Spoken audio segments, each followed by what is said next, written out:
Mirëmëngjes. Andi, mirë se ke ardhur Andi. Lavdi i Zotit.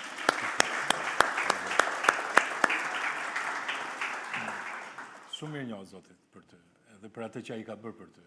Në fakt, shiko, unë të kisha aty s'të kam përqafuar, pastaj do të përqafoj, dakor? Ishte sigurt. Po shumë të gëzuar që je këtu mes nesh. Edhe lavdi i Zotit për këtë. Mirë. 3 javë të fundit, ju dini mirë që ne kemi folur disa mësime nga fjala e Zotit sa i takon miqësisë me Perëndin. Në fakt, nëse do të bëja një ndarje ose një klasifikim të predikimeve, mund të ndahen edhe kështu. Për shembull që disa janë predikime që ne duhet të bëjmë këtë, duhet të bëjmë atë.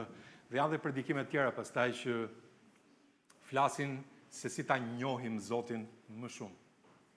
Dhe ky është njëri prej këtyre predikimeve të këtyre të dytëve, e kam fjalën, se si ta njohim Zotin më shumë. Tani, tek Zanafilla 21, ne kemi, sot do të ndalemi këtu, pra te Zanafilla kapitulli 21, po gjatë 3 javëve që kanë kaluar, ne kemi folur për Zanafillën kapitulli 18, dhe kemi parë aty Abrahamin, se si ai, si thua, ishte mikpritës nga një anë, edhe nga ana tjetër, qëndroi me ta, eci me ta, me ata burra pra që ju shfaqen aty dhe njëri për cilëve ishte Zoti, ne kemi folur për këtë se si ishte situata. Dhe tani, në kapitullin 21, do të shohim diçka ndryshe, por që sigurisht ka lidhje me atë çka kemi parë së bashku. Prandaj, le ta lexojmë pasazhin së bashku edhe pastaj do të bëjmë lidhjen me atë çka kemi parë. Dhe Zoti e vizitoi Sarën sikur se kishte thënë. Dhe Zoti veproi me Sarën ashtu siç kishte folur, sepse Sara u ngjiz dhe i solli në jetë Abrahamit një bir në moshën e pleqërisë, në kohën e vendosur për cilën Perëndia i kishte folur atij. Dhe birit që i lindi, të cilit ja lindi Sara, Abrahami ja thiri emrin Isak. Dhe Abrahami rrethpreu të birin Isak kur ishte 8 ditësh, sepse kishte urdhëruar sikur se kishte urdhëruar Perëndia. Dhe Abrahami ishte 100 vjeç kur i lindi Isaku. Dhe Sara tha, ky është titulli i mesazhit për sot, Perëndia më ka bërë të qesh. Interesante. Kështu që të gjithë sa dëgjojnë do të qeshin bashkë me mua. Dhe ajo tha, kush do t'i thoshte Abrahamit që Sara do të mëkonte fëmijë? Kuptojmë fjalën mëkon? Çfarë do të thotë? Sepse unë i linda atij një bir në moshën e pleqërisë. Le të lutemi bashkë. Atë faleminderit për këtë mëngjes. Lutem Zot që të na flasësh në zemrat tona. Faleminderit që ti je besnik. Lutem na fol. Na mëso Zot që të njohim ty edhe më shumë. Në emrin tënd të çmuar lutem. Amen. Sot do të marrim atë histori po nga ana tjetër. 3 javët që kanë kaluar ne kemi folur pikërisht për këtë anë që ana e njeriu që i flet Zotit, por ana e Zotit që mban fjalën, kjo do të duket sot në mesazhin që ne kemi. Tani atje te çadra në Mamre kishte mbetur një pyetje pa marrë përgjigje. Edhe në fakt kjo pyetje nuk mori përgjigje asnjëherë me fjalë. Cila ishte kjo pyetje? A ka ndonjë gjë teje të vështirë për Zotin? Unë për vete nuk e kam gjetur që të ketë marrë ndonjë përgjigje me fjalë kjo pyetje, të paktën në pasazhet që ne kemi parë, por Sara qeshi pas perdes. Zoti e dëgjoi, nëse ju kujtohet, dhe pastaj i drejtoi Abrahamit pyetjen që nuk mori kur përgjigje me fjalë. Ja, kjo është pyetja. Është e qartë. Kjo është pyetja. Kjo pyetje mbeti pezull 9 muaj. 9 muaj pa marrë përgjigje, dhe përgjigja kur erdhi, nuk erdhi me fjalë, por erdhi e mbështjell në pelena. Një bebe që qante natën për shembull aty edhe në një çadër ku nëna ishte 90 vjeç, mendoni pak, edhe babai 100 vjeç. Tani, ja kjo është përgjigja. Sikundër ne lexuam çfarë kishte ndodhur në kohën e vendosur për të cilën Perëndia i kishte folur atij. Por çfarë shikojmë ne mes kapitullit 18 dhe kapitullit 21? Ne kemi lexuar fjalën e Zotit dhe në kapitullin 19 flitet për gjykimin e Zotit mbi Sodomën, gjithashtu edhe për atë turpin e Lotit në shpellë. Loti ishte nipi i Abrahamit, apo jo, e dim këtë gjë. Në kapitullin 20 shohim që Abrahami, miku i Zotit, bie. Aty ai gënjen për gruan e tij përpara Abimelekut. E njëjta gjë që ai kishte bërë 75 vite më përpara. Shumë interesante. Shohim Abrahamin aty dhe kjo na bën të mendojmë që njeriu bie, po premtimi i Zotit jo. Asnjëherë. Kjo tregon që hiri nuk paguhet me performancën tonë. Por sa i takon kësaj lidhje, le të vijojmë me pasazhin e sotshëm. Edhe le të shohim 3 pika sot. Së pari që fjala nuk ra për tokë. Po të lexojmë, këtu do të kemi 2 vizita që Zoti i bën, por në thelb le të lexojmë edhe një herë 2 vargjet e para. Dhe Zoti e vizitoi Sarën, sikurse kishte thënë, dhe Zoti veproi me Sarën ashtu siç kishte folur. Kështu thuhet në vargun e parë. Kjo është situata. Tani, në Bibël ka 2 lloj vizitash hyjnore. Tek libri i Eksodit, ndërkohë që populli i Izraelit kishte bërë atë mynxyrën duke kërkuar një perëndi që e kishte nxjerrë nga Egjipti dhe secili prej tyre kishte dhuruar ar, edhe në këtë mënyrë ja ku u doli një viç, apo jo në drejtimin e Aronit, ne e dim situatën se si ishte, edhe Zoti fliste me Mojsiun ndërkohë. Edhe prandaj tani dhe shiko udhëhiqe popullin drejt vendit për të cilin të kam folur. Ja, engjëlli im ka për të shkuar përpara teje. Sidoqoftë, në ditën kur unë të vizitoj, do ta vizitoj mëkatin e tyre mbi ta. Është një lloj vizite nga ana e Zotit, është një vizitë për gjykim, për dënim. Kjo është një lloj vizite. Vizita tjetër e shohim të ilustruar në Bibël, për shembull te Veprat e Apostujve kapitulli 15. Simeoni deklaroi se si Perëndia i vizitoi jo hebrejt herën e parë për të marrë prej tyre një popull për emrin e vet. Kjo është një vizitë hiri nga ana e Perëndisë. Njëra vizitë është për gjykim, për dënim, dhe tjetra është vizita e hirit të Perëndisë, në rast se mund ta shpreh kështu. Tani, sa i takon historisë tonë, le të shikojmë hartën e këtyre kapitulleve që po flasim ne. Tani në rrafshinën poshtë, Sodoma përjetoi vizitën e parë. Ishte vizita e gjykimit nga ana e Perëndisë. Kemi folur bashkë 3 javë që kanë kaluar në lidhje me këtë, po ishte zjarr dhe hi. Nuk diskutohet. Ndërsa në kodrën përballë, Sara mori ose ishte, si thosh, përjetoi vizitën e dytë, që ishte vizita, ishte një djep. Ishte një djep. I njëjti Perëndi në mes të dyjave vetëm 9 muaj, 2 vizita të kundërta. Edhe ç'është e vërteta, Zoti nuk mund të na shkalojë, asnjëri mbrenesh. Pyetja është, çfarë vizite presim ne nga ana e Zotit? Kjo është pyetja. Cilën vizitë do të marrim? Dhe vini re me kujdes, kë vizitoi Zoti? Jo Abrahamin, po ta shikoni. Zoti vizitoi Sarën. Ju kujtohet atë Sarë që kishte qeshur pas perdes çadrës. Edhe kur u konfrontua, pati frikë dhe tha, nuk qesha. Në fakt, kishte qeshur. Aty ne dim historinë se si ndodhi. Po ja ku kemi aty ku thuhet Zoti e vizitoi Sarën. Dhe Sara, interesante, nuk shkoi ta kërkonte Zotin që ta vizitonte. Pra nuk e pritja ajo këtë vizitë, nuk e kërkoi që të thoshte Zot, tani më vizito. Po Zoti e vizitoi. Kështu thot fjala e Perëndisë. Edhe nëse je duke menduar sot për shembull edhe thua për shembull që mirë Zoti duket sikur po merret me të tjerët ose po merret me atë person apo me këtë person, po duket se un jam i harruar nga ai. Ti ke nevojë për këtë varg sot. Është një varg që ke nevojë ta shikosh me kujdes, ti kushtosh vëmendje, sepse hiri i Zotit nuk shkon atje ku ka forcë, po atje ku nuk ka. Edhe në fakt, adresa e vizitës tjetër të Zotit mund të jetë ajo derë, prapas cilës është dikush i cili e konsideron veten të harruar ose të lënë mënjan. Ky është një inkurajim kur e shikon në këtë këndvështrim, ashtu si kundër ishte me Sarën. Dakor, kemi 2 vizita, por kemi 2 nënshkrime gjithashtu. Po të shikoni me kujdes vargun e parë thuhet dhe Zoti, shikoni si e ka përshkruar fryma i shenjtë i Zotit këtë pasazh. Dhe Zoti e vizitoi Sarën sikurse kishte thënë, dhe Zoti veproi me Sarën ashtu siç kishte folur. Shumë e bukur është, duket këtu sikur ka 2 firma të Zotit, 2 nënshkrime. Që kjo është e vërtetë. Edhe këtë shohim në këtë pasazh, thënia dhe veprimi. Thënia dhe veprimi. Ja ku i keni aty përballë njëri tjetrit. Pse 2 herë? Pse 2 herë? Sepse në mes të fjalës së thënë dhe fjalës së bërë, veproi siç kishte folur, kishte një diapazon koha. Në fakt koha ishte 25 vite.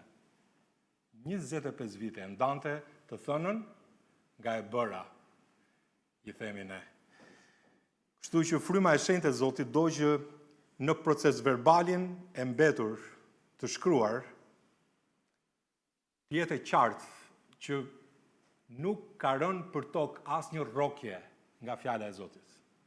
Atë gjë që Zoti kishte thënë, ato edhe Zoti e kishte bërë. Tani, shohim që kjo gjë është diçka e cila përvijohet në gjithë Biblën, por ja dy referenca nëse mund t'i shohim së bashku tek libri i Joshuait, kapitulli 21, shikoni vargun 45. Dhe çdo i mirë që Zoti kishte folur për shtëpinë e Izraelit, nuk dështoi asnjë gjë, por ndodhen që të gjitha. Zoti atë që thot, ato e bën.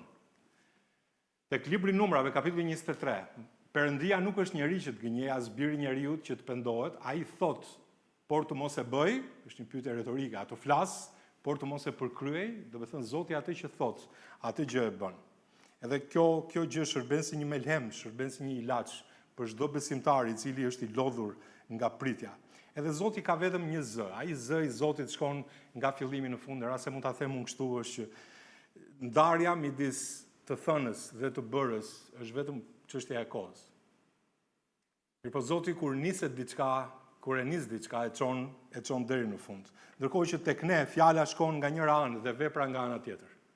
Është e kundërta e asaj. Për shembull, e njohim atë shprehjen kur dikush të thot diçka edhe ose ti do që të lësh një takim, po edhe i thua dëgjoj se do të marr në telefon. Edhe pas 3 javë për shembull. Ose gati çdo shtëpi e përjeton këtë, po zakonisht mamaja ose gruaja, çfarë do që keni në shtëpi, domethënë thotë dëgjoj. Është gati drega, hajdeni, i thot familjes. Edhe ne ngrem zërin. Erdha, edhe aty pastaj duke parë videon tjetër edhe ndryshe, do të themi me gojë një gjë dhe ndryshe reagon trupi. Dhe kjo është interesante, sepse Zoti nuk flet kur kështu. Në fakt, kur ai thot do ta bëj diçka, vepra ka nisur udhën në atë çast.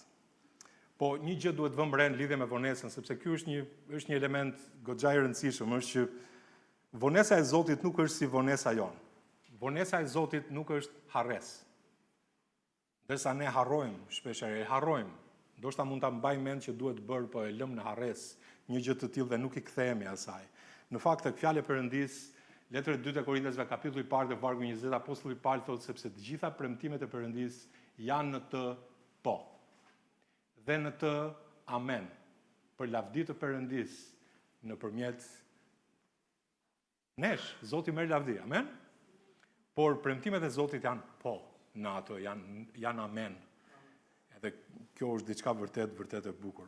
Shohim që në vargun 2 kemi kohën e përcaktuar nga ana e Zotit, sepse Sara u ngjistu dhe i solli në jetë Abrahamit një bir në moshën e pleqërisë, dhe do flasim për këtë, në kohën e vendosur për të cilën Perëndia i kishte folur atij.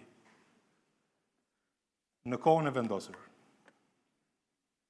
Në kohën e vendosur. Por shikoni se ne kemi parë një varg tjetër në kapitullin 18, 3 kapitull më përpara. A ka ndonjë gjë të jetë vështirë për Zotin? Në kohën e përcaktuar do të rikthehem tek ti sipas kohës së jetës dhe Sara ka për të pasur një bir. Kjo ishte pas 25 vitesh, u realizua kur Zoti kishte premtuar Abrahamit, kemi folur për këtë edhe për kronologjinë e kohës. Dhe kjo është një vit përpara se sa afërsisht,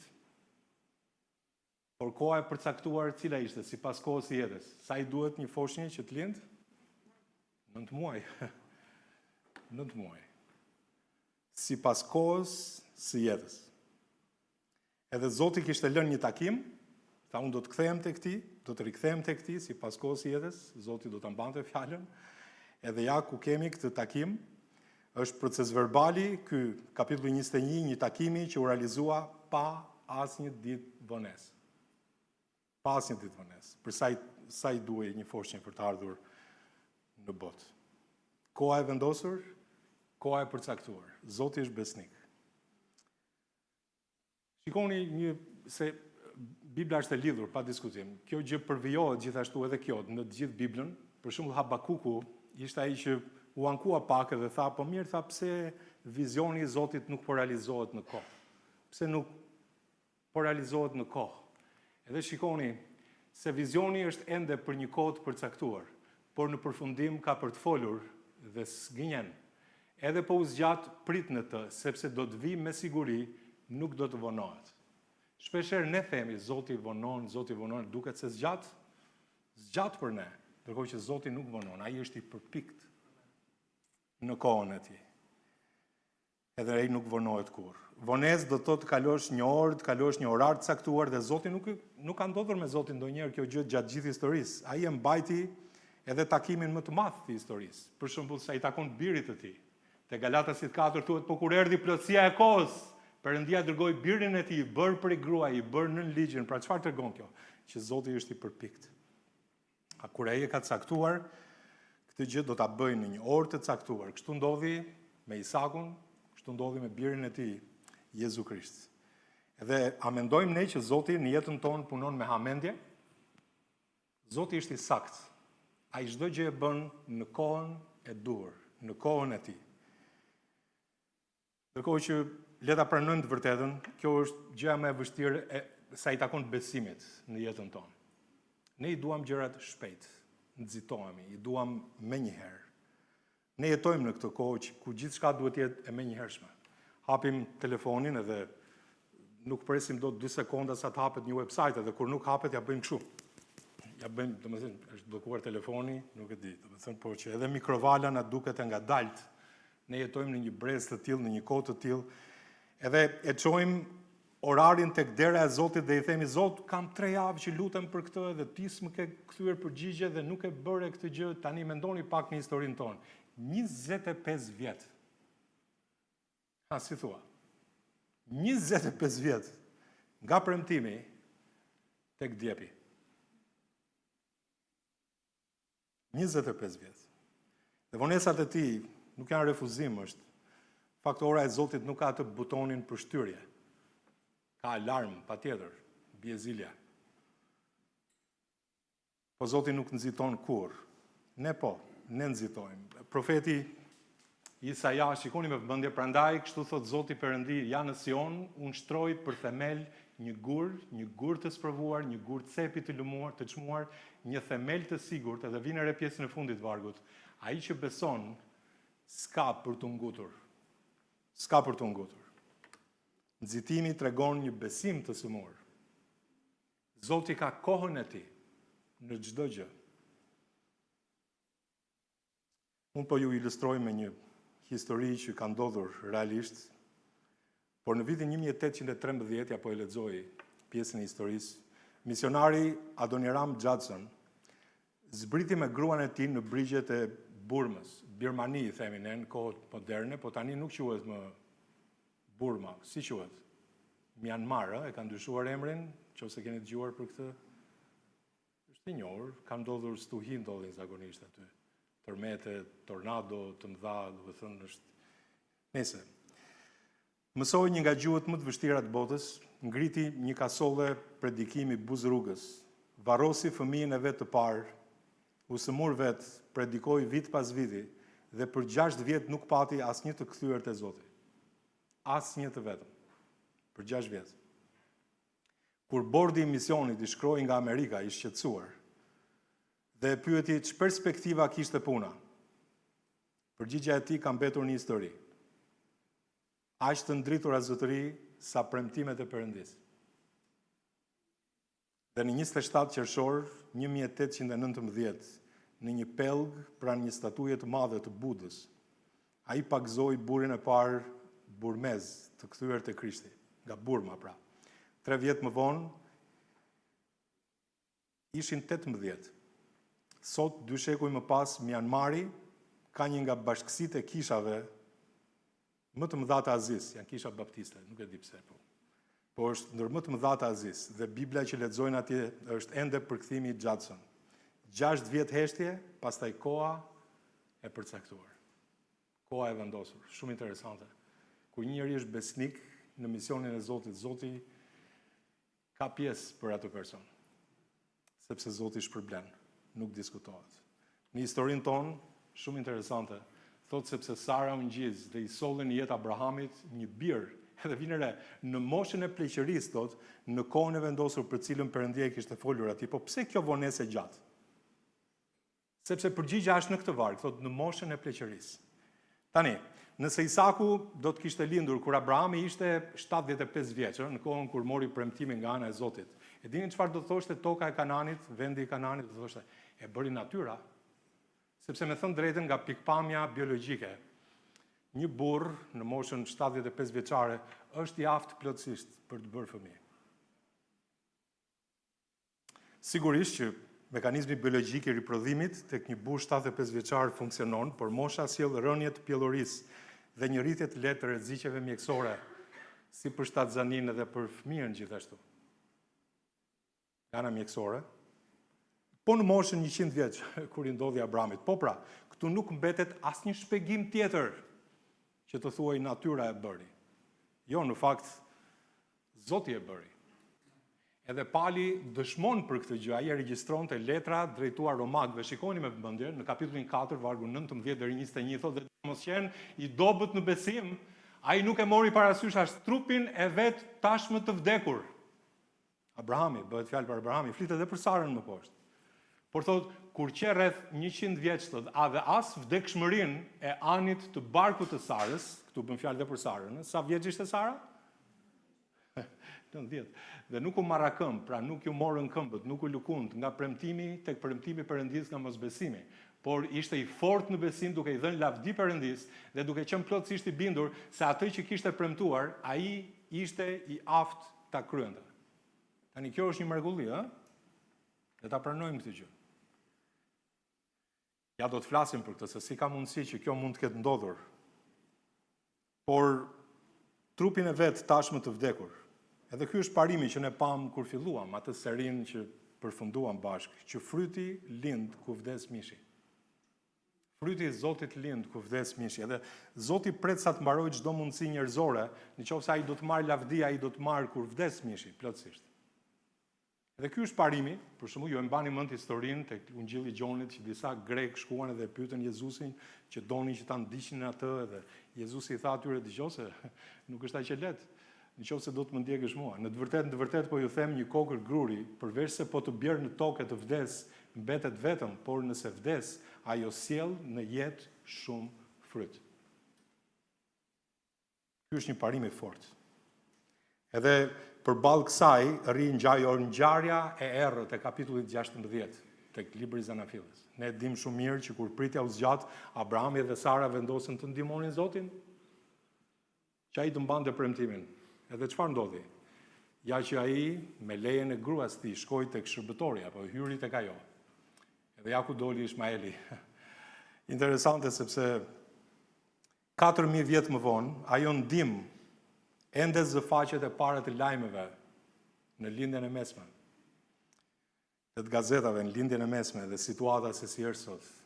Ishmaeli pa diskutim pasardhja e tij dhe jam mësimi që kushton që ajo që lind nga padurimi ynë nuk vdes me ne. Duhet të kemi kujdes. Mbetet për breza, le të presim më mirë orën e Zotit. Kjo i pëlqen Perëndis. Kur Zoti thot jo ende, mos e lexosi jo kurr. Zoti mund ta shty pak sipas mendimit ton, por ai është i përpikt në atë gjë që bën. Dhe mos u nis të lindësh Ishmael. Ki kujdes. Prit në Zotin. Prit në Zotin. Edhe le të shohim pjesën e dytë të mesazhit sotshëm që sikurse e kishte urdhëruar Perëndia, pra bindje e përpiktë. Zanafilla 21 vargu i parë, Zoti vizitoi Sarën sikurse kishte thënë. Zoti kur thot, ai vepron ashtu, e bën atë gjë. Tani në vargun 4, po ta shikoni me vëmendje, sepse këtu është simetria. Në vargun 4, njeriu vepron sikurse kishte urdhëruar Perëndia. Shikoni këtu. Abrahami e rrethpreu të birin Isak kur ishte 8 ditësh, sikurse e kishte urdhëruar Perëndia. Tani le të them fillimisht që rrethprerja ju dha një shenjë popullit të Zotit. Dakor, si një shenjë për ta, nuk zbatohet për sot. Thënë, meshkujt nuk janë të detyruar në asnjë lloj mënyre që të rrethpritën. Thjesht e them këtë për ta kuptuar, edhe unë do të flas pak më pas për këtë, por nuk është ky qëllimi i mesazhit sotshëm. Po Abrahami thotë, e bëri një gjë të tillë me Isakun kur ishte 8 ditësh, sikurse e kishte urdhëruar Perëndia. Jo kur ishte 7 ditësh, jo kur ishte 9 ditësh, por kur ishte 8 ditësh. Pse? Sepse nëse ju e lexoni, nuk do të hap Biblën, por te Zanafilla kapitulli 17, Zoti thotë që Sara, bashkëshortja jote, vërtet do të sjellë në jetë një bir, do të thrasësh, ti thotë, do t'i thrasësh emrin Isak, dhe unë do të veproj me të, do të vendos me të beslidhjen time për një beslidhje të përjetshme dhe me farën e tij me farën e tij pas ti. Tani ja do ta shikojmë se kur i jep Zoti këtë premtim Abrahamit, por çdo të thotë ky emër, dakor, le të ndalojmë pak këtu edhe të mendojmë pak në lidhje me emrin e Zotit. Me emrin që Zoti i tha t'ja vinte Isakut, sepse emri nuk ja vuri Abrahami emrin. Emrin ja vuri Zoti, vetëm veç se i tha ja ky do të jetë emri. Në fakt e shohim këtu, ja. Dhe birit që i lindi, të cilin ja lindi Sara, Abrahami ja thiri emrin Isak. Edhe ja ku e kemi tek Zanafilla 17. Pra disa kapituj më përpara Zoti i kishte thënë që ti do ta quash kështu djalin që do të lindë. Unë do të vendoj me të beslidhjen time, do të caktoj beslidhjen time. Edhe Isak do të thotë, çfarë do të thotë? Po. Mendoni që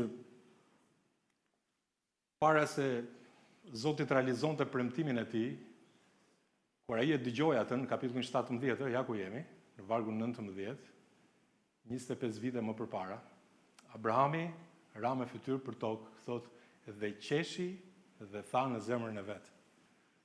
Nuk pas ka qenë vetëm Sara që ka qeshur, kishte qeshur edhe Abrahami. Pse? Sepse realisht duket e pabesueshme një gjë e tillë, shumë interesante. Edhe kështu ka ndodhur. Abrahami është për tokë, me fytyrën në pluhur, po them, dhe kjo është një pozitë adhurimi, por ama nga brenda ti, në zemër ai po qesh. Është e qeshura e mosbesimit. Edhe Zoti i lexon zemrat. Edhe i thotë, dëgjoj, do të lindësh një djalë, do t'ja vësh emrin e qeshur, apo qeshje, sikundër thatë ju. Kjo ishte situata. Edhe më vonë, një vit para se kjo të ndodhte, 9 muaj para se kjo të ndodhte, edhe Sara do të qeshte. Apo jo, kur Zoti e vizitoi Abrahamin, Sara e qeshi me vete. Duke thënë, pasi jam plakur, do të kem kënaqësi duke qenë i plakur dhe i Zot? Po, ajo ishte 89 vjeç afërsisht. Edhe ja ku e kemi Sarën që qesh. Edhe emri i djalit i mbulon të dyja të qeshurat, po them, edhe të Abrahamit, edhe të Sarës. Shumë interesante, ne folëm para disa javësh se si mund të ketë ndodhur, çfarë mund t'i kujtonte Isaku, çfarë mund të kujtonte kur ata i thrisnin emrin Isak, që do të thotë e qeshur. E qeshur, hajde të hash bukë, dhe e qeshur vinte me vrap. Për shembull, nëse më ta them kështu, me të qeshur. Edhe u sillte ndërmend këtë gjë. Në fakt çdo mëngjes, çdo darkë, çdo herë që e dërgonte Abrahami që të kulloste baktin, e shqiptonte me zë të lartë mosbesimin e vetë të vjetër, të kthyer në një këngë hiri. Sepse ne thamë që ajo e qeshur, mosbesuese më përpara, ishte shndruar nga ana e Zotit në një gëzim të një djepi, të një fëmije që kishte lindur. Edhe kjo ishte e qeshura e fundit, sepse kështu vepron Zoti në fakt, nuk e fshiu, ai e ktheu. Vërtet emri i tij mund të kishte mbetur si një përmendore turpi, do ta quanim ne, por ja që u bë zilja e përditshme e besnikërisë së Zotit, që Zoti është besnik. Zoti është besnik. Edhe kjo është mënyra si punon hiri Perëndis. Zoti ndonjëherë nuk i fshin dështimet tona, siç ne mund të mendojmë. Ai shndron dhe i vën në punë. Nëse për Abrahamin ajo situatë mund të ishte e sikletshme, për shkak të dyshimit që kishte pasur, për shkak të qeshurës pas perdes, për shkak që kishte pasur Sara, ajo u bë në duart e tyre dëshmia e përditshme aty bashk në tryezë së bashku, kur ata ushqeheshin, hanin bukë, për të treguar që emri ati djalit i mbante dyja njëherësh. Edhe gëzimin e dhuratës, por edhe atë, le të them, qortimin e problemit që ata kishin pasur, atë kujtesën e dyshimit, le ta them. Edhe në vargun 4, shikoni me vëmendje, thuhet dhe Abrahami e rrethpreu të birin Isak kur ishte 8 ditësh, sikurse e kishte urdhëruar Perëndia. Pra ishte sakt bindja, ishte e përpikt saktësisht kur e kishte thënë Zoti. Dhe në fakt te kapitulli 17 vargu 12, nëse mund ta mbani shënim, po thotë, dhe ai që është në moshën e 8 ditësh, në moshën 8 ditësh ndër ju, ka për t'u rrethprer çdo fëmijë mashkull në gjeneratat tuaj, qoftë ai lindur në shtëpi ose ai që është i blerë me para nga ndonjë i huaj, i cili nuk është nga fara jote. Pra, edhe Zoti e kishte thënë këtë urdhërim Abrahamit, edhe Abrahami tha, unë do t'i bindem këtij. Edhe interesante sepse ne jemi në një kohë këtu ku sapo kishte lindur Isaku, mendoni pak. Nga një grua 90 vjeçare, edhe nga Abrahami që ishte rreth 100 vjeç. Edhe mendoni çfarë çudie ishte aty, ndër njerëz. Për shembull, sapo e kanë marrë atë gëzim të madh, edhe shtëpia është përmbys, njerëzit që shkojnë e vinë, ku diun, bënin vizita siç bëjnë dhe sot, ndoshta nuk e di. Por e gjithë krajina fliste për ta.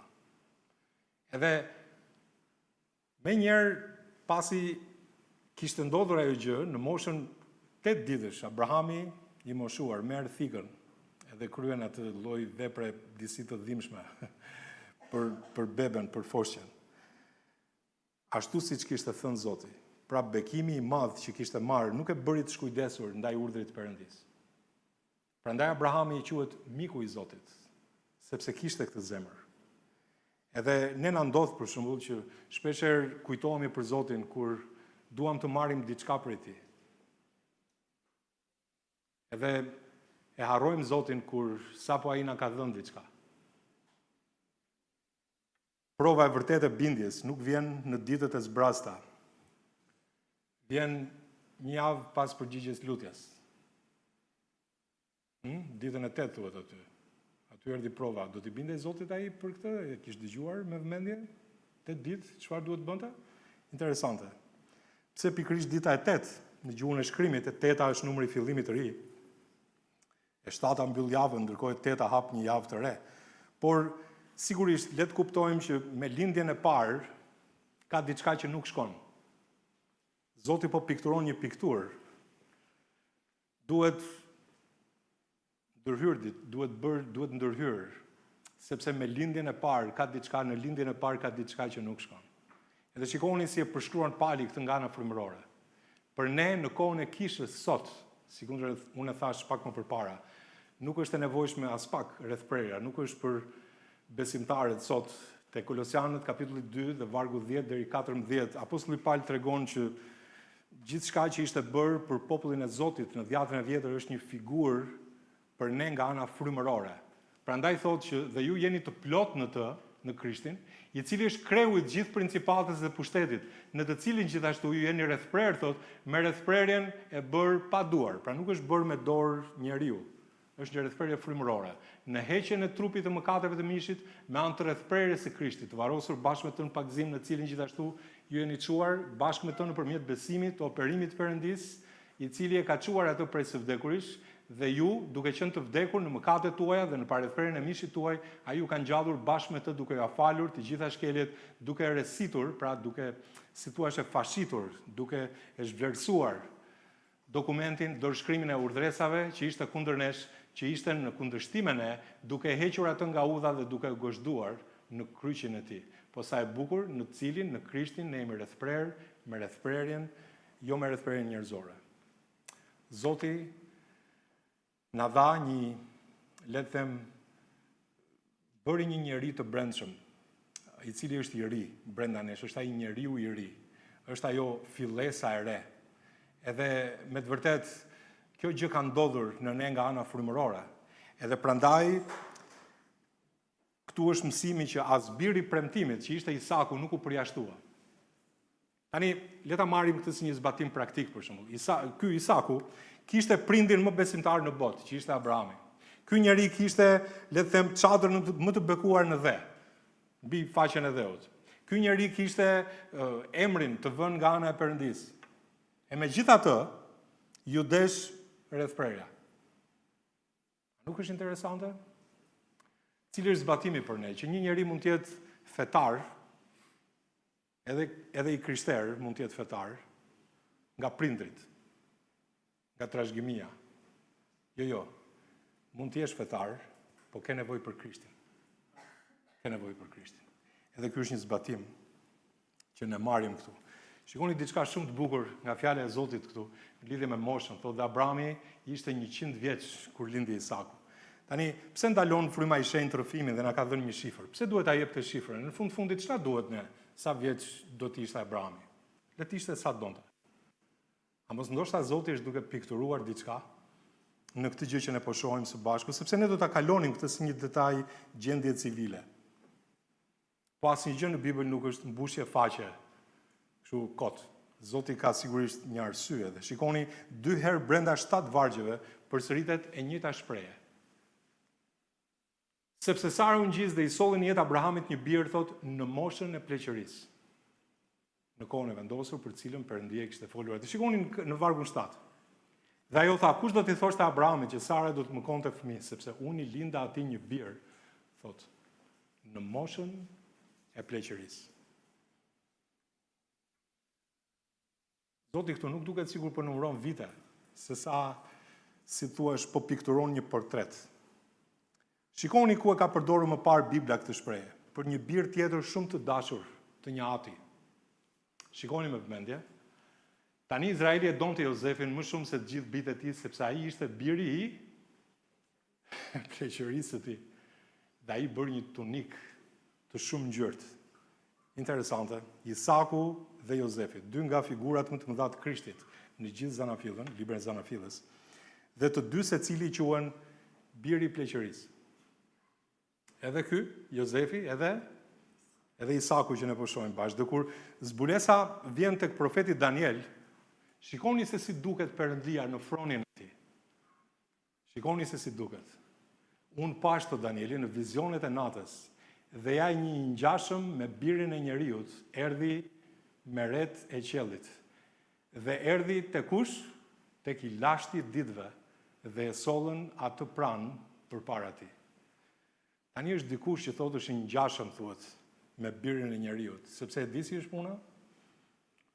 Jezusi ende nuk ishte ardhur si biri i njeriut. Jemi të qartë derisa të vinte ajo koha, përmbushja e korave që lexojmë te Galatësit 4 vargu 4. Shumë e bukur është fjala e Zotit. Edhe më përpara Jezusi nuk quhej bir realisht. Kjo është diçka që do të ndodhë më vonë nga ana profetike, pavarësisht se Danieli është shkruar disa qindra vjet përpara ardhjes së parë të Krishtit. Ju që jeni student Biblës. Edhe quhet dikush i ngjashëm, thot, me birin e njeriut. Keni parasysh që kjo te kalon Kalvarin, ë? Si kohë, jemi të qartë, sepse ul thuhet ku? E sollën pranë tij, thot, përpara tij, tek i lashti i ditëve, Perëndia atë. Shikoni sa e bukur. Shikoni sa e bukur që është. Edhe thot, i lashti i ditëve, pranë tij biri, po e them. Biri. Ja, ne e dim që Abrahami nuk është Perëndia, e dim këtë gjë. As Isaku nuk është Krishti. Por Zoti po pikturon me jetë njerëzore një tablo që do ta shpjegoj më vonë me fjalë. Një at i lashtë në ditë. Kështu e përshkruar në Bibla me këto fjalë, se ne dim që Zoti nuk ka fillim as fund. Amen. Po që ne ta kuptojmë në gjuhën tonë njerëzore thuhet i lashtë i ditëve. Si do ta kuptojmë ne? Përndryshe. Apo jo, ju kujtohet profeti Mikea, kapitulli 5, kur flitet për Krishtin, që thuhet fillimet e tij ose origjinat e tij janë nga ditët e përjetësisë, po a ka ndonjë fillim përjetësia? Përndryshe si do ta kuptojmë një gjë të tillë? Do të thënë origjinat është andej e ka prejardhjen, por nuk do të thotë që ka një fillim. Edhe vërtet është e bukur ajo që Zoti po pikturon, po këtu një at i lashtë në ditë dhe një bir i vetëm i premtuar, i dhënë në kohën e caktuar. Kur u mbush koha, kur u plotësuan korat, Perëndia solli birin e tij të dashur apo jo, lindur prej gruaje të nështruar ligjit, Galatësit 4, vargu 4. Edhe shumë interesante pse Zoti priti 25 vjet në rastin e Abrahamit. Sikur Isakut kishte ardhur kur Abrahami ishte 75 vjeç, do të kishim një lindje të gëzueshme. Do ta mendonim sepse ai ishte 75 vjeç edhe biologjikisht ishte i aftë ta bënte një gjë të tillë.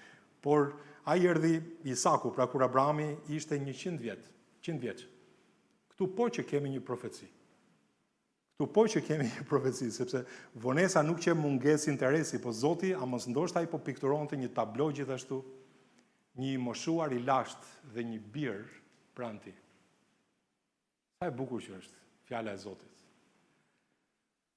Në fakt, tek Zanafilla 22, se ju mund thoni sikur e teprove pak këtu Landi, po nuk kam mbaruar historia, sot nuk mundemi ta shohim këtë gjë, por gjithë tabloja përfundohet tek Zanafilla 22. Po ja do të vi momenti dhe aty ta shohim një ditë së bashku. Dhe e treta sot që do të shohim, do të përfundojmë me këtë është që mund duket në pamje të parë pa kuptim. Çfarë po shkruhet këtu? E qeshura ndroi burim. Perëndia më ka bërë të qesh. Tani shikoni pak në vargun 6 të kapitullit 21 që ne po studiojmë. Shikoni çfarë thuhet këtu. Thuhet dhe Sara tha, Perëndia më ka bërë të qesh, kështu që të gjithë sa dëgjojnë do të qeshin bashkë me mua. 2 të qeshura, njëra ishte para 9 muajsh, dakor? Kur ajo po dëgjonte pas çadrës, ju kujtohet? Edhe tani pas 9 muajve, shohim që ajo thot, Perëndia më ka bërë të qesh. Interesante, janë 2 gra, në fakt është një grua, por Sara para 9 muajve dhe Sara pas 9 muajve. Kjo është situata që ne po shohim bashkë. Edhe interesant sepse këtu është edhe ungjilli brenda këtij kufiri. E qeshura e parë këtu, 9 muaj më përpara, po e them unë, ishte një qeshur e brendshme, aty pas perdes çadrës, nga ana e Sarës. Një qeshur mosbesimi. Një qeshur nga mishi. Ky është burimi. Sepse ajo nuk e besoi që Zoti mund ta bënte një gjë të tillë. Edhe në fakt, Zoti nuk po fliste me Sarën aty, ai po fliste me Abrahamin. Ju kujtohet ngjarja, le t'ju a them tekstualisht. Zoti tha që dëgjoj, se unë pas një viti, unë në kohën e caktuar, tha do të vi tek ti. Edhe Sara do të lindë një djalë.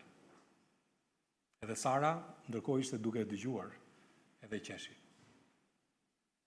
Edhe Zoti tha Abrahamit, a thua sikur Zoti nuk shikon. Tha, pse qeshi Sara?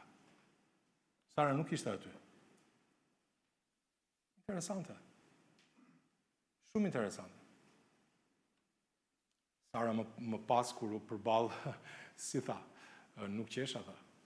Edhe Zoti si tha, sepse ajo doli aty përpara dhe Zoti tha, përkundrazi ke qeshur.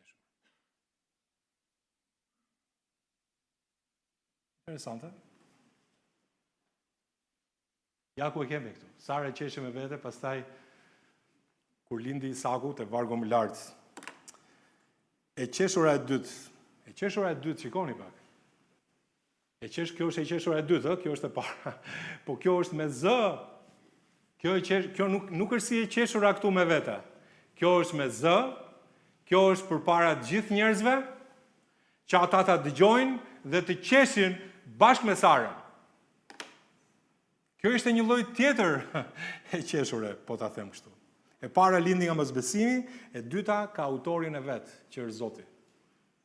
E para burimi ishte nga ana e mishit, mosbesues. Burimi tani është kush është? Është Zoti. Është një burim tjetër. Perëndia më ka bërë të qesh. Po pse e ka bërë Zoti të qeshte? Sepse a nuk është për të qeshur? Në një moshë të tillë, a nuk është për të qeshur? Në një moshë të tillë të realizojë kjo gjë që po shohim këtu? Dhe shohim që Zoti nuk ta merr të qeshurën, ta kthen, por në një mënyrë tjetër. Edhe shikoni pjesën e dytë të vargut që unë e përmenda këtu. Perëndia më ka bërë të qesh, po pjesa e dytë e vargut, kështu që të gjithë sa dëgjojnë do të qeshin bashkë me mua. Çfarë do të ndodh? një grua 90 vjeçare dhe një burr 100 vjeçar me një foshë në krah. Ky nuk mund të mbahet një lajm kështu vetëm për familjen, ëh. Nuk është një lajm privat, është një lajm publik. Të gjithë kur ta marrin vesh, domethënë në çdo çadër që mund të dëgjojë në atë krahin, e ke marrë vesh çfarë ndodhi në Mamre? Si është e mundur një gjë të sidomos gratë njerë ta dini, që do ta pyesnin njëri tjetrin. Po të kishte ndodhur në Tiranë një gjë e tillë, o Zot. Do të thënë është diçka shumë e rrallë, nuk mund të ndodhë, është e pamundur, por do të konsiderohej si një gjë shumë e veçantë, është mrekulli. Portalet, nuk e di, do të flisnin se si është e mundur një gjë e tillë. Po të qeshurën e saj private të mosbesimit, Zoti e ktheu në një gëzim publik, për cilin fliste gjithë krajina, gjithë zona aty. Kjo është shumë interesante. Nga të qeshur me vete, ja ku kemi tani thot që të gjithë thot, e lexojmë vargun, të gjithë sa dëgjojnë do të qeshin bashkë me mua. Ky është hiri i Zotit. Ky është hiri i Zotit. Po shikoni se në Bibël thuhet dhe në vende të tjera një gjë e tillë. Kur Zoti bën diçka të mrekullueshme në jetën tonë, ai jep një lloj gëzimi të papërmbajtshëm. Me të vërtetë, Zoti të ngazëllen. Te Psalmi 162 dhe vargu 2 thot 162 thashun, 126 vargu 2, atëherë na mbush goja me të qeshura dhe gjua me këngë. Atëherë ata në mes paganëve thanë, Zoti ka bërë gjëra madhështore për ta. Kur paganët dëgjojnë të qeshura dhe këngë nga besimtarët, ata dëshmojnë dhe dalin në konkluzionin që Zoti ka bërë gjëra madhështore për ta. Zoti ka bërë gjëra madhështore. Me të vërtetë, njerëzit në botë mund mos e besojnë doktrinën që besojmë ne, pikë për pikë. Mund të mos e ose edhe ta kundërshtojnë mesazhin që ne u themi atyre. Por ata nuk mund të kundërshtojnë dot një jetë të ndryshuar. Kur ne dëshmojmë që Zoti e ka bërë këtë gjë për mua. Edhe kjo është situata. Edhe pyetja që vjen për ne është, a dëgjohet krishtërimi ynë? A dëgjohet fakti që ti je i krishter? A tregon se çfarë ka bërë Zoti në ty, e të ngazëllohesh, Zoti më dha këtë gjë. Jo vetëm që më dha shpëtimin, por Zoti më përgjigj në këtë lutje. Zoti bëri këtë gjë, unë po lutem për ty. Zoti është i aftë të bëj diçka. Zoti më çliroi nga kjo prova. Mund të ndajmë dhe me jo besimtarët, edhe të kemi atë buzëqeshjen, ndonjëherë dhe të qeshur, që Zoti është ai që e ka bërë këtë gjë për mua. Edhe unë jam i gëzuar brenda meje. Edhe interesante këtu, sepse thot, po të shikoni vargun, thot, kështu që të gjithë sa dëgjojnë, që dikush të dëgjojë, dikush duhet të flasë. Dikush duhet të flasë. Sepse dëgjimi vjen nga fjallë, duhet të flasësh. Rastin konkret ata qeshnin, diskutohet. Por njëkohësisht Zoti e bëri. Zoti e bëri. Edhe me të vërtet kjo të mbush. Ka besimtar pa diskutim që kanë gëzim në zemër, por e qeshura nuk u vjen. E qeshura nuk u vjen. Ndodh edhe kështu, pa diskutim. Në fakt, Psalmi 30 thot, zemërimi i tij zgjat veç një moment, por në hirin e tij ka jetë. Të qarat mund të zgjasin për një natë, por ngazëllimi vjen në mëngjes. Ndoshta jeni një sprov, mund të jetë dimër periudha e kohës në cilën jemi, megjithëse sot është vap, jemi në stinën e verës. Po mund të jetë dimër nga ana frymërore në ecjen tënde. Mund të jetë e vështirë situata që po kalon sot. Patjetër. Edhe e di që duhet të kesh gëzim në zemër. Edhe fytyra jote tregon trishtim, edhe kjo gjë ndodh. Na ndodh gjithëve. Por mos haro. Mëshirat e Zotit nuk kanë mbaruar. Në fakt nuk mbarojnë ndonjëherë. Ato përtrien çdo mëngjes. Mëngjesi do të vi, nata do të kaloj, dimri do të kaloj, thuhet tek kantiku i kantikëve. E dashura ime, e bukura ime. Lulet do të qelin. Dielli do të dalë. E shprehje biblike, do me thënë që ne i lexojmë. Në knata ka fund të caktuar, agimi ka orë të vendosur. Dhe Zoti e ka shënuar në mëngjes, në kalendarin e tij, bekimin që ai do të bëj. Shikoni tani tek vargu 7, thuhet dhe ajo tha, Sara duke folur, kush do t'i thoshte Abrahamit që Sara do të mëkonte fëmijë, sepse unë i linda atij një birë në moshën e pleqërisë. Dakor. Po kush do t'i thoshte Abrahamit që Sara do të mëkonte fëmijë?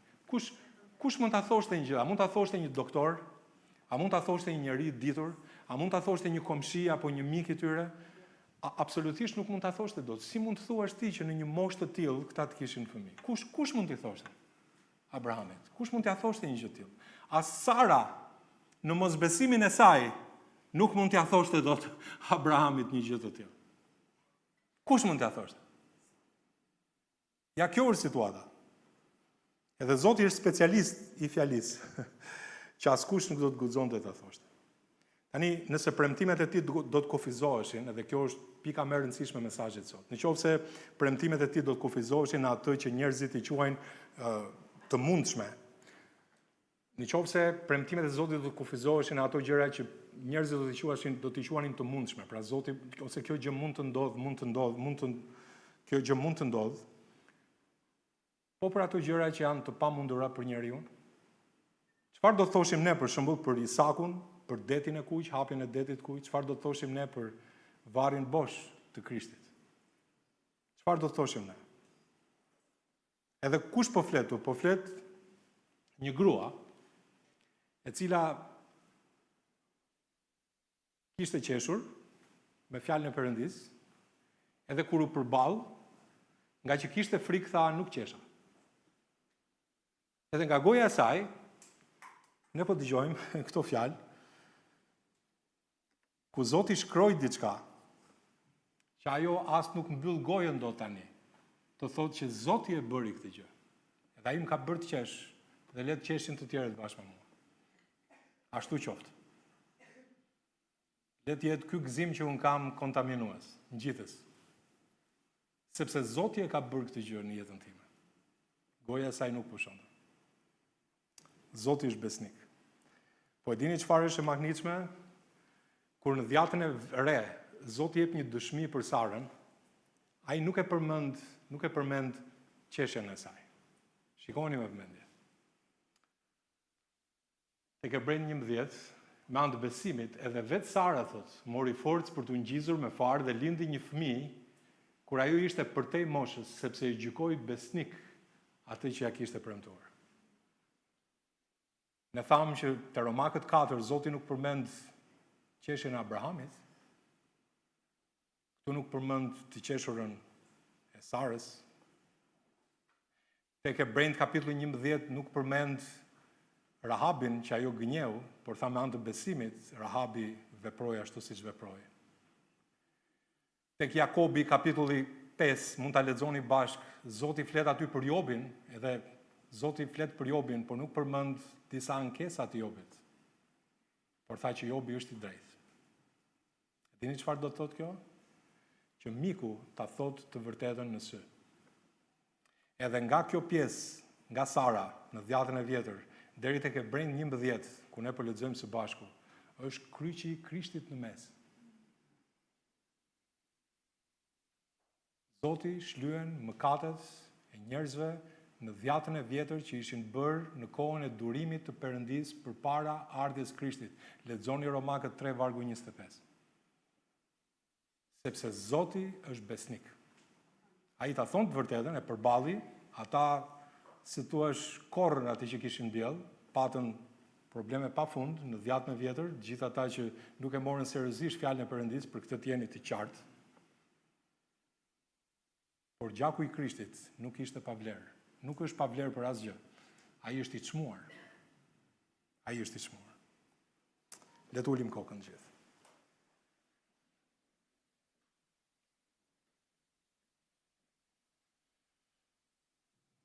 Kështu ndodhi me Krishtin. Kur engjëlli u përball me Marin, nëse mbani mend, Maria e tha, si do të ndodhë kjo, tha, kur unë nuk kam një burr. Edhe si u tha, si tha engjëlli, sepse me Perëndin asgjë nuk do të jetë e pamundur. Si i tha Abrahamit, Zoti, a ka ndonjë gjë të jetë të vështirë për Zotin? Isaku lindi në kohën e dur, Jezusi lindi kur u mbush koha. 2 bitë premtuar, të dytë emërtuar nga Zoti, Abrahamit i tha që do ta quash djalin Isak, edhe Jozefit, angjëlli i Zotit, si i tha, do ta quash Jezus, para se të ngjizeshin. Të dy të dhënë në kohën e caktuar, të dy të lindur ku natyra nuk mund të. Zoti është besnik. Në fakt, gjatë historisë së dhjetës vjetër, ka pasur, le të them, gra të cilat kanë pasur barkun të mbyllur. Sara, nëna e Sansonit, Ana, Elisabeta, çdo herë ishte një lindje e pamundur, por ja që Zoti bëri mrekulli. Çfarë po bënte Zoti? Ai po stërviste një popull. Sepse kur të vinte lajmi i fundit se një virgjëresh do të lindte një bir, Izraeli ta kishte mësuar gjuhën e spamundurës, që Zoti është besnik. Nëse Zoti gjallëroi një bark të vdekur për Sarën, pse duhet të duket e pabesueshme që ai e solli birin e vet në barkun e një virgjëreshe?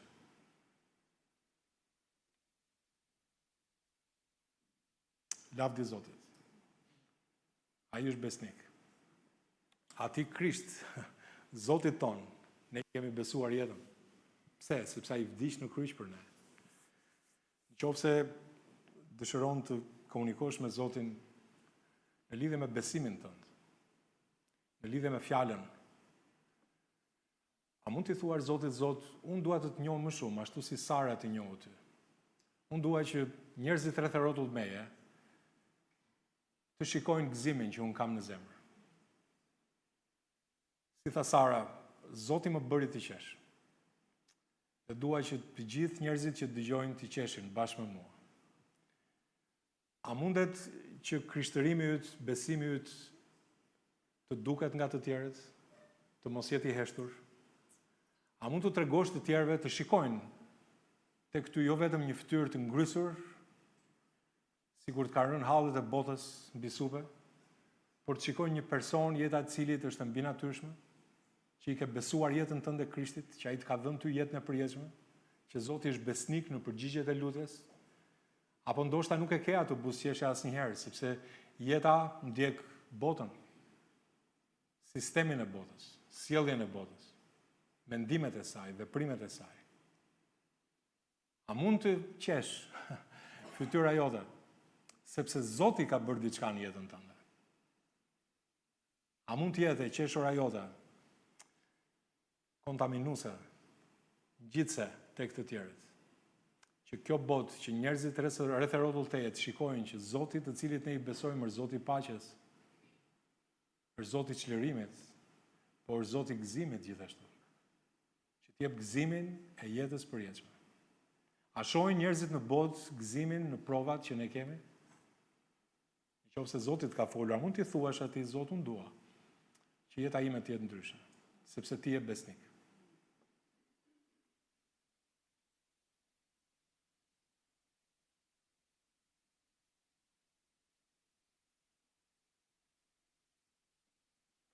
Po atë faleminderit për këtë kohë, faleminderit për fjalën, lutem Zot që të bekosh vërtetën tënde në zemrat tona, Zot. Ne jemi njerëz, por kemi nevojë për ndihmën tënde. Faleminderit për fuqinë e frymës.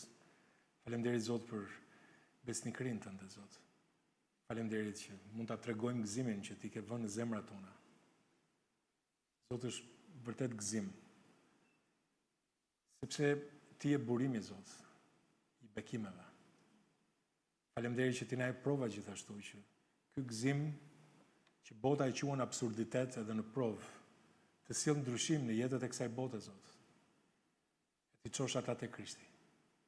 Faleminderit Zot që arsyeja pse jetojmë ne është që të fitojmë njerëz për ty.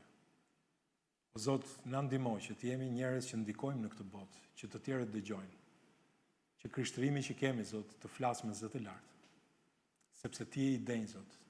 Ti je besnik. Zot, na ndrysho dhe merr lavdin që ty të takon, të dua dhe lutem në emrin tënd, Zot Jezus. Amen.